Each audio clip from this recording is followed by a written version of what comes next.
கிறிஸ்துவுக்குள் அன்பான கர்த்தருடைய பிள்ளைகளே, உங்கள் யாவரையும் ஆண்டவராகிய இயேசு கிறிஸ்துவின் ஈடு இணையற்ற நாமத்தினாலே தாராவி நல்லமைப்பன் திருச்சபையிலிருந்து உங்களை ஆசீர்வதிக்கின்றேன், வாழ்த்துகின்றேன். கர்த்தர் தாமே இந்த நாளிலே உங்களையும் உங்களுடைய குடும்பங்களையும் உங்களுடைய வியாபாரங்களையும் வேலைகளையும் ஊழியங்களையும் ஆசீர்வதிப்பாராக. எதிர்பார்க்கிற நன்மைகள் யாவையும் பரத்திலிருந்து தந்து உங்களை இம்மையிலே சுகித்திருக்கவும் மறுமையில் நித்திய வாழ்வை சுதந்திரித்துக் கொள்ளவும் அனுக்கிரகம் செய்வாராக. தினம் ஒரு மிஷனரி என்கின்ற தலைப்பிலே இந்த நாளிலே நாம் பார்க்க இருக்கிற மிஷனருடைய பெயர் கிளாடிஸ்.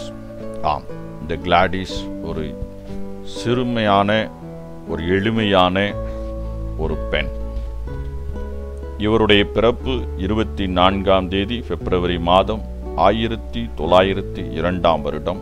இவருடைய இறப்பு 1 மாதம் 1970 வருடம். இவருடைய நாடு லண்டன். இவருடைய தரிசன பூமி சீனா தேசம். ஆம், அருமையான கர்த்தருடைய பிள்ளையே, ஆண்டவருக்கென்று ஊழியம் செய்ய பலர் ஆசைப்படுகின்றனர். ஆனால் முயற்சி எடுப்பதில்லை. சோம்பேறிகளை ஆண்டவர் விரும்புவதில்லை. முயற்சி செய்பவர்களைத்தான் தேவன் நேசிக்கிறார். அவர்கள் முயற்சிகளையும் அங்கீகரிக்கின்றார். 1932 இங்கிலாந்திலிருந்து சீனா சென்றடைவதற்குள் எத்தனையோ தடைகள், வழியிலே ஏமாற்றங்கள், அத்தனையும் தாண்டி எதிர்நீச்சல் போட்டு வெற்றியினுடன் சீனா வந்தடைந்தார் இந்த கிளாடிஸ். திருமதி லங்சன் அவர்கள் உதவியுடன் தன் பணியை தொடர ஆரம்பித்தார்.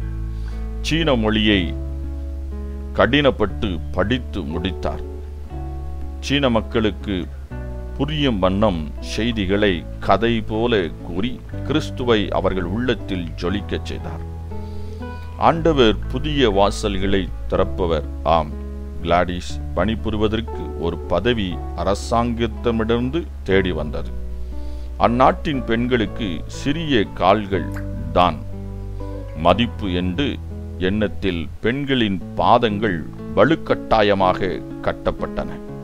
இதனை நீக்கும் பணியில் பெண் பாத பரிசோதகர் என்ற பொறுப்பில் கிளாடிஸ் அம்மையார் வீடு வீடாக சென்று சுவிசேஷம் அறிவித்தார். ஆயிரக்கணக்கான மக்கள் சுவிசேஷத்தை ஏற்றுக்கொண்டனர்.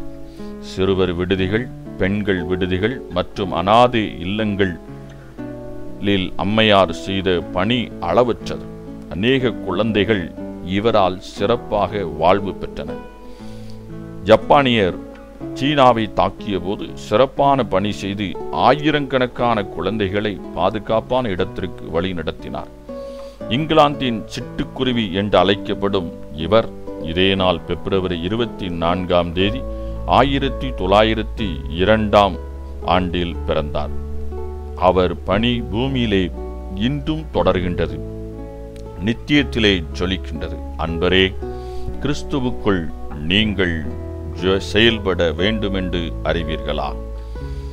அருமையான கர்த்தருடைய பிள்ளைகளே, இந்த அருமையான சிறு பெண் கிளாடிஸ், இவருடைய வாழ்விலிருந்து நாம் கற்றுக்கொள்கிறது என்னவென்று சொன்னால், கர்த்தருக்கென்று ஏதாவது செய்ய வேண்டும் என்று சொல்லி யோசித்து சிந்தித்து ஒரு இடத்தில் அமர்ந்திருப்பதை பார்க்கிலும் துரிதமாக கர்த்தர் தம்மை எவ்விதத்தில் பயன்படுத்த விரும்புகின்றாரோ அவ்விதமாக பயன்படுவதற்கு நாம் துரிதமாக எழும்பி ஏதாவது ஒன்றை செய்ய வேண்டும் என்கிற நோக்கத்தோடு ஓட வேண்டும். அப்படி ஓடுகின்ற பொழுதுதான் கர்த்தர் நமக்கான பணியை தந்து அதில் ஜொலிக்கவும் செய்கின்றார்.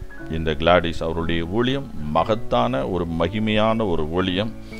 அதே போல நாமும் இந்த நாளிலே ஒரு இடத்தில் அமர்ந்திருந்து யோசிக்காமல் துரிதமாக செயல்படுவோம். கர்த்தர் நம்மை கொண்டு மகத்துவமான காரியங்களை, மகிமையான காரியங்களை செய்வார். நாம் ஒவ்வொருவரும் கர்த்தருக்கு தேவை உள்ளவர்களாக இருக்கிறோம் என்பதை மறந்துவிடக்கூடாது.